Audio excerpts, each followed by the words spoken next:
السلام الله عليكم ورحمة الله تعالى وبركاته. كلنتي وعن ونكسن داود الكسر دواد وربحين تسيتي وركو حيدنا لسعودين ثاني وسجل سمن حسن محمد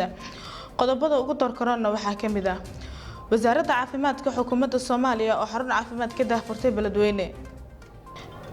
دكتور عبد الله محمد آدن وكل واقع إنه يهي من شرح أتاجن قبشة حلقة مدحبينها صوماليا نبضنا قبل كنوجال أتاجروا جيجو أنك سعيدني جبلان oo ka hadashay wadahadalada dawladda iyo wasiirkii hore ee Jubbaland madaxweyne ku-xigeenka Galmudug oo ku baaqay in laga wada shaqeeyo amniga qodobadaas iyo qodobo kale ayaan idinku haynaa warka habeen u diyaar garoow warkii oo fidsan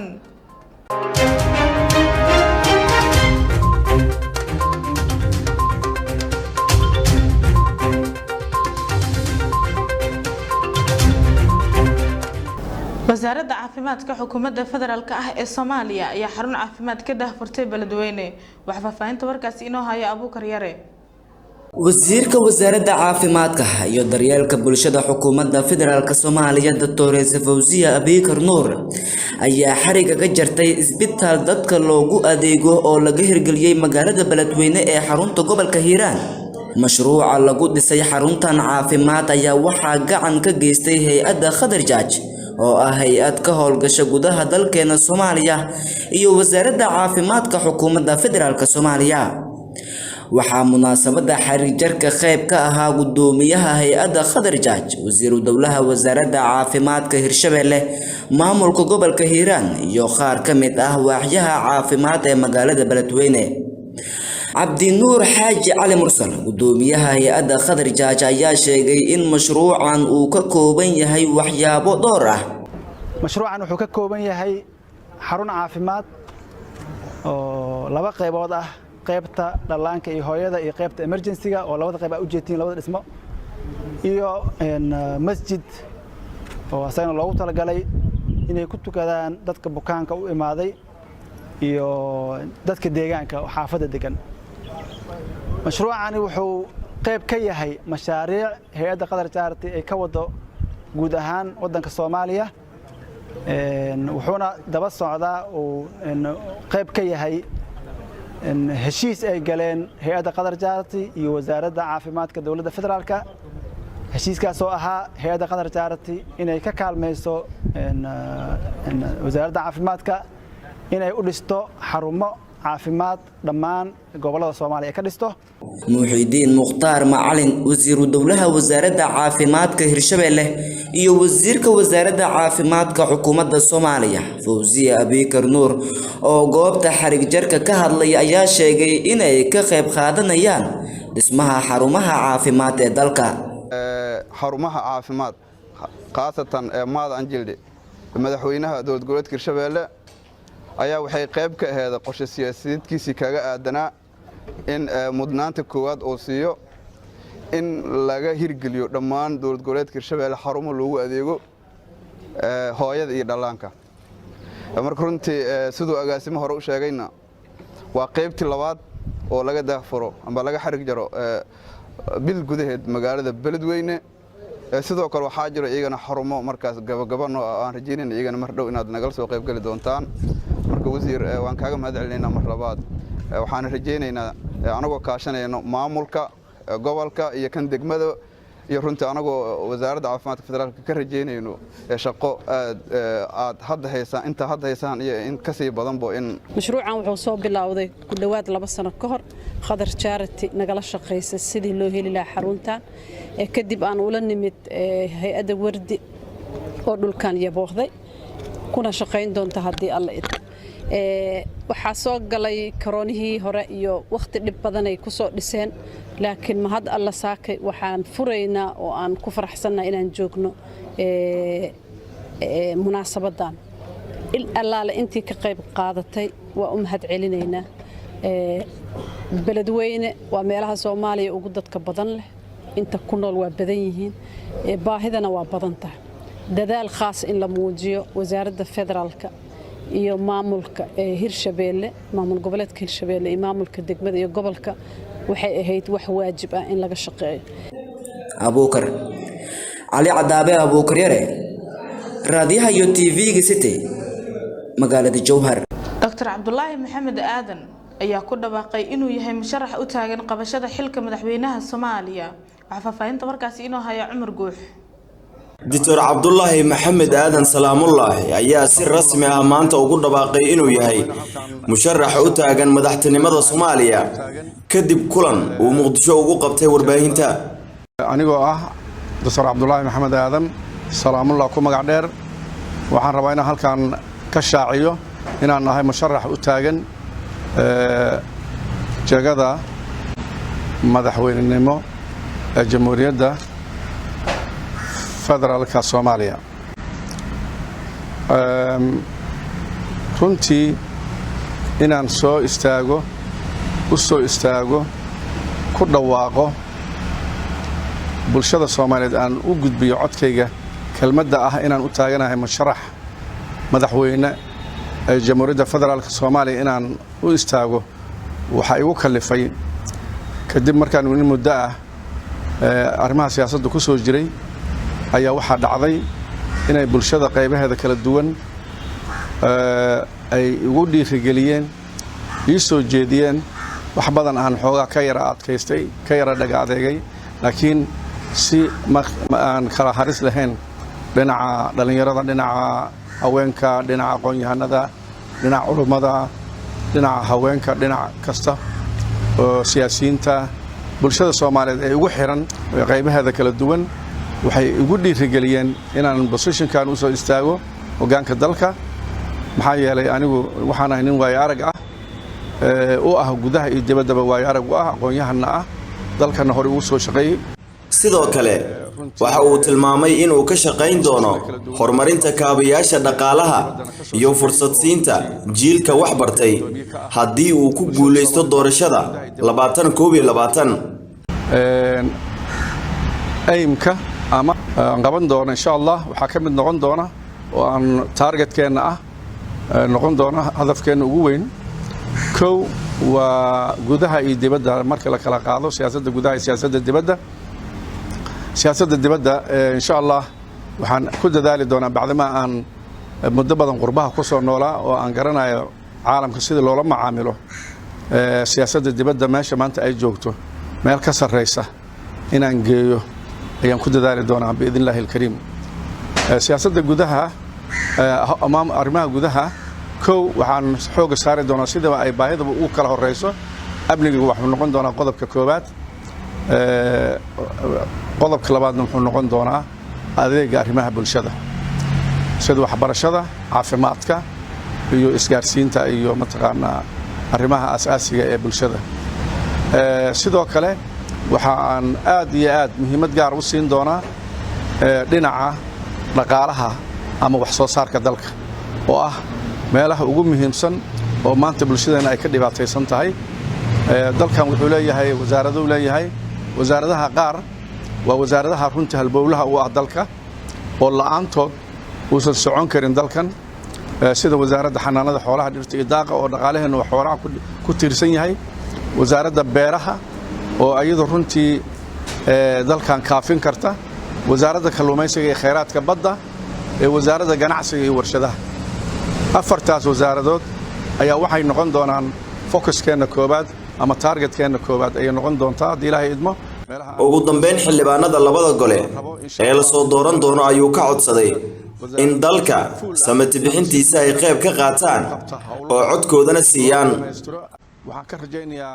baarlamaanka federaalka Soomaaliya labada aqalba ama golaha aqalka hoose ama raada baarlamaanka waxaan ka codsanayaa xubnaha imaan doona doorashada 2022 imaan doonta waxaan ka codsanayaa anigoo ah nin Soomaali oo muwaadin oo dhexdhexaad ah aqoon-yahan ah bulshada gudaha iyo dibaddana ku xiran garan kara baahidooda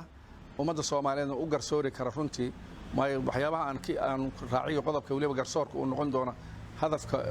hadafyadeena ka mid ah oo ugu muhiimsan waxaan ka codsan doonaa oo sii horumarsanayaa xildhibaanada baarlamaanka inay codkooda isiyaan si buuxda. Cumar Guux raadiyaha iyo TV-ga City Jowhar. mahadsanid Guux. galmudug ayaa xarunta karantiilka ka daahfurtay degmada Caabud Baaq ee gobolka Galgaduud. waxa faafahinta warkaasi inoo haya daacad. wasaaradda caafimaadka dowlad goboleedka Galmudug ayaa xarun lagu karantiilo dadka uu soo rito xanuunka corona ka furtay magaalada Caabudwaaq ee gobolka Galgaduud ee maamulkaasi Galmudug. qaar ka mid ah dhakhaatiirta xarunta ka howlgasha ayaa ka warbixiyay dad ay sheegeen in uu soo ritay xanuunka safmarka ee corona kuwaas oo xilligan jiifa mid ka mid ah cusbitaalada ku yaala degmada Caabudwaaq. saddexda bari ama labada bari u dambeysay waxaan baarnay in ka badan 55 ruux halka aan ka helnay number dhan 40 qof taas waxay ku tusaysaa cudurka inuu yahay mid aad ugu faafay magaalada dhexdeeda tahayna mid wacyigelintiisa laga maarmaan ay tahay haddaan ka hadlo saacad u dambeysay ama 2 saac u dambeysay waxaan baarnay 8 qof 9 qof baan baarnay waxaana ka helnay 5 qof oo kamid ah taas waxay ku tusaysaa mar kale maalmoon annaga waxa weeye inaan isku soo dhaweyno xafladda tan iyo xarig jarka kan iyo xarunta karantiilka dhammaantiina waa idinka mahad celinaynaa waxaan halkan baaq uga dirayaa bulshada ku nool Caabudwaaq iyo agagaarkeeda degmada Caabudwaaq iyo agagaarkeeda waxaan la soconaa xanuunku inuu si aan caadi ahaan ugu faafay degmada iyo nawaaxigeeda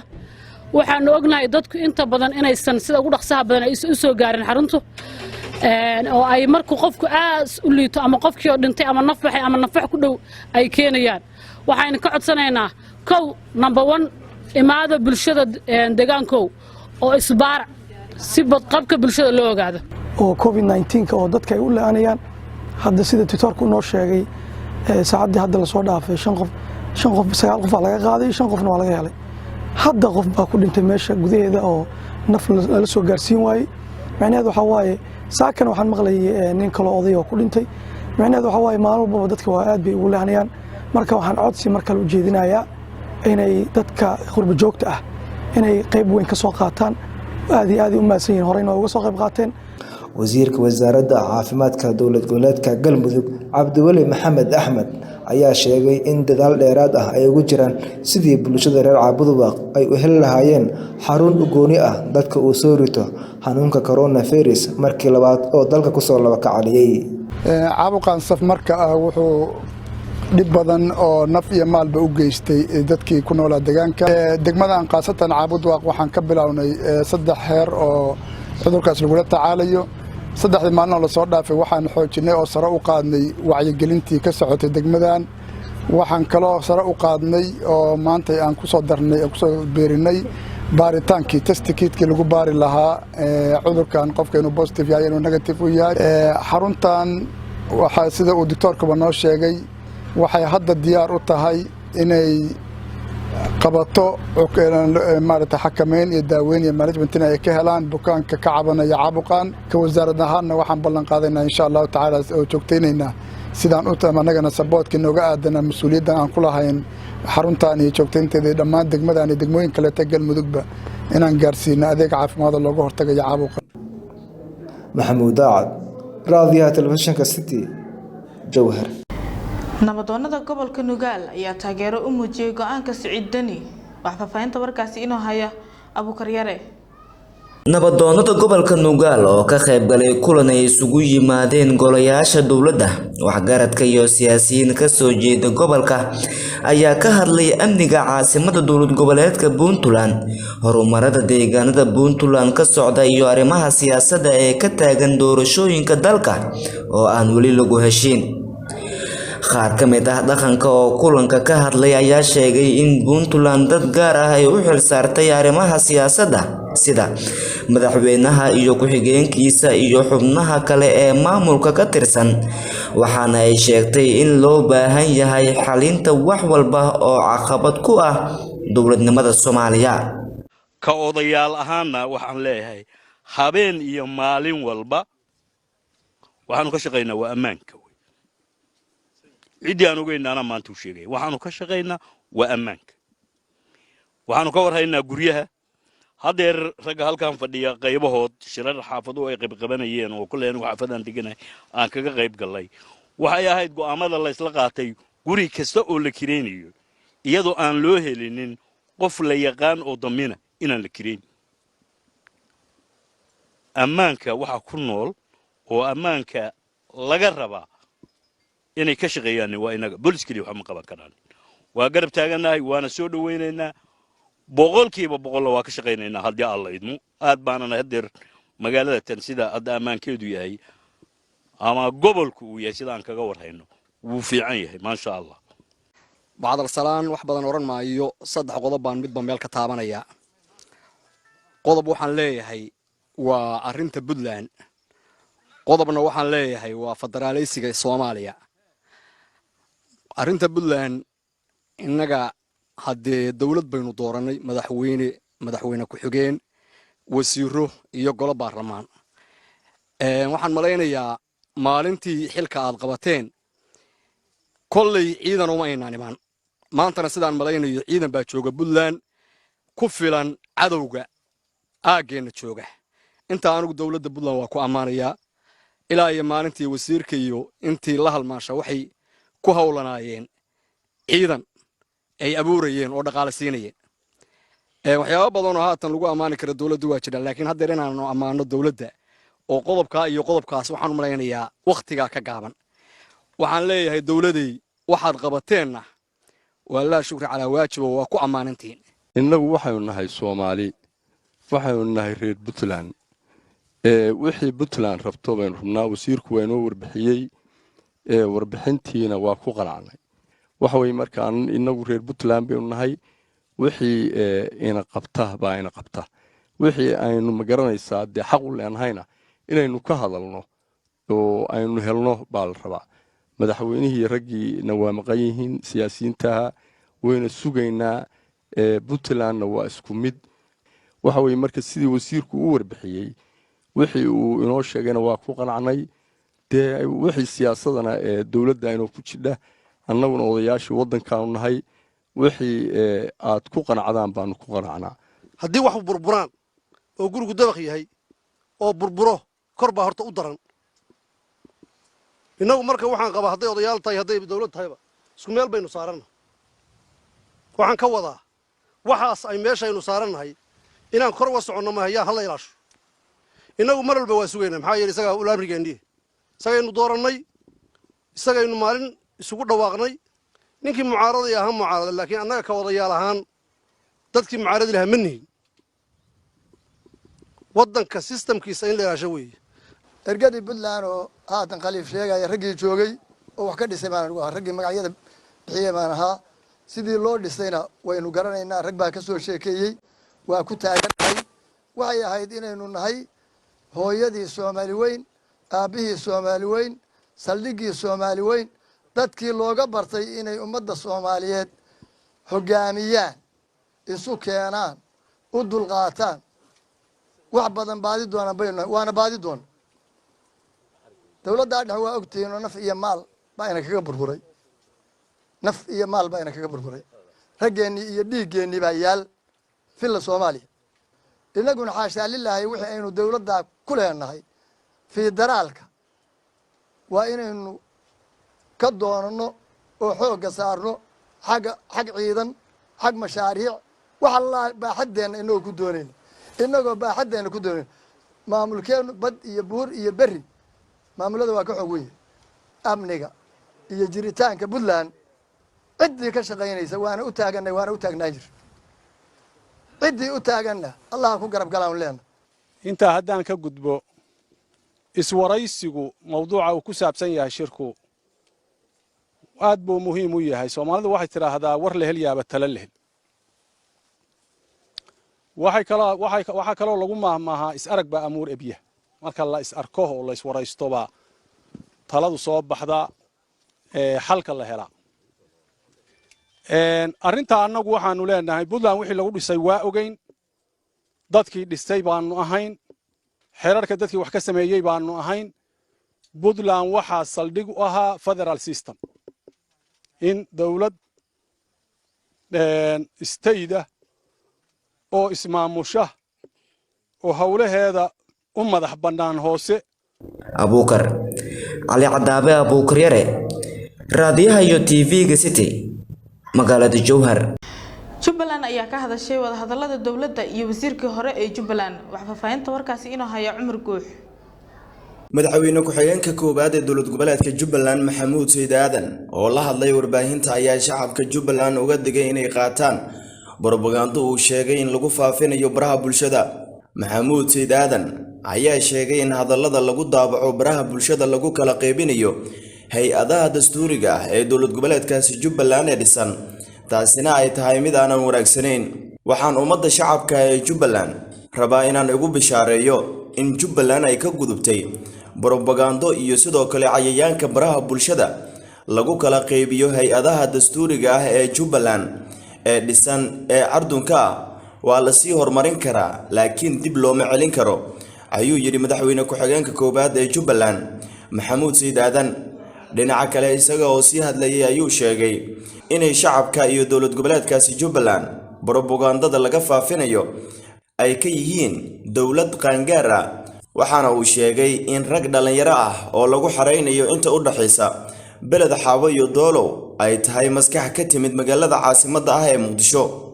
Propaganda iyo waxyaabo aan jirin ee 48 saacadood ee aan soo dhaafnay Jubbaland shacabkeeda iyo dowladda qaangaar ayay ka yihiin oo waxba uma dhibayso. wiilasha juniorka ah ee beled Xaabo iyo Doolow inta u dhaxaysa saaka ku xiranayana waa rag dhalinyaro ah oo howl maalmeed la siiyay. maskaxda ka dambayso ee Muqdisho ka imaanaysa waa maskax ka fikirayso 1999 iyo 1998 ma ahan meeshaan joogno maskax joogta waayo riyada ku salaysan waxa ay ku qabanayso riyadana runta ayaa fashilisa, ayuu sii raaciyay madaxweyne ku-xigeenka dowlad goboleedka Jubbaland Maxamuud Sayid Aadan oo warbaahinta la hadlay. Cumar Guuxraadiyaha iyo TV-ga City Jowhar. madaxweyne ku-xigeenka Galmudug ayaa ku baaqay in laga wada shaqeeyo amniga. waxa faahfaahinta warkaasi inoo haya Zaki. madaxweyne ku-xigeenka dowlad goboleedka Galmudug Cali Daahir Ciid ayaa bulshada cadaada ugu baaqay in ay ka qayb qaataan sugidda amniga deegaanada dowlad goboleedkaasi ee Galmudug. madaxweyne ku-xigeenka ayaa sheegay in inta badan deegaano dhowr ah oo ka tirsan dowlad goboleedkaasi ay ku soo noqnoqdeen colaado beeleedyo oo khasaarooyin kala duwan sababeen, loona baahan yahay in cid walba oo ku abtirsata Galmudug gaar ahaan cadaada ay ka qayb qaataan sugidda amniga deegaanadaasi. waxa uu dhanka kale uu ku taliyay xarunta lagu xalinayo khilaafaadka laga dhex sameynayo masjidka ugu weyn cadaado oo xaraga uu ka jaray. inta bacdigeed waxaan u mahad celinayaa dadweynaha reer cadaado oo runaantii dad diinta aad u jecel culamaa diina. waxaan ugu baaqayaa masaajidkan inuusan noqon goob masaajida kaliya ee uu noqdo xarun cilmi, sidoo kale xarun nabadda looga shaqeeyo. deegaanadan dhibka ugu badan ee ka jira waxa weeye waa dagaalada qabiilada iyo waxyaabahan yaryarka la isku qabsanayo. haddii markaskaasi qayb ka mida laga dhigo xarun looga shaqeeyo islaaxu bayna annaas way ka sii fiicnaanaysaa. ilaahay hadduu yiraahdo deegaanadeennana waa noo degi doonaan. marka waxaan ku talinayaa xarun lagu xaliyo khilaafaadka yaryar ee ka dhaca deegaanadan, iyadana in masjidka dhexdiisa laga dhex sameeyo. runaantii waa arrin dhiirigelin mudan, ku dayasho mudan. inbaa wuxuu yidhi hebel qamiis buu dhintay jimcana waa mataqaana waa godgalay, marka wuxuu yidhi waa saan damacsanaa. marka masaajidkaas waa sidaan damacsanahay annagana insha allah waalidinteyda inaan u dhiso. dhiirigelin iyo waxay ii noqonaysaa runaantii wax lagu farxo. aad baan idinkaga mahad celinayaa guud ahaan reer cadaado sidaad uga qayb qaadateen. Zakariya Cusmaan Cabdi, warbaahinta City Jowhar. guud ahaan daawadayaal warkaad kala socotay warbaahinta City waa iga inta warka waxay idinla socodsiinaysay anigoo Sagal Siman Xasan Maxamed ah. intaynu kaga kulmayno warkan kiisa xigana sida iyo nabadgelyo.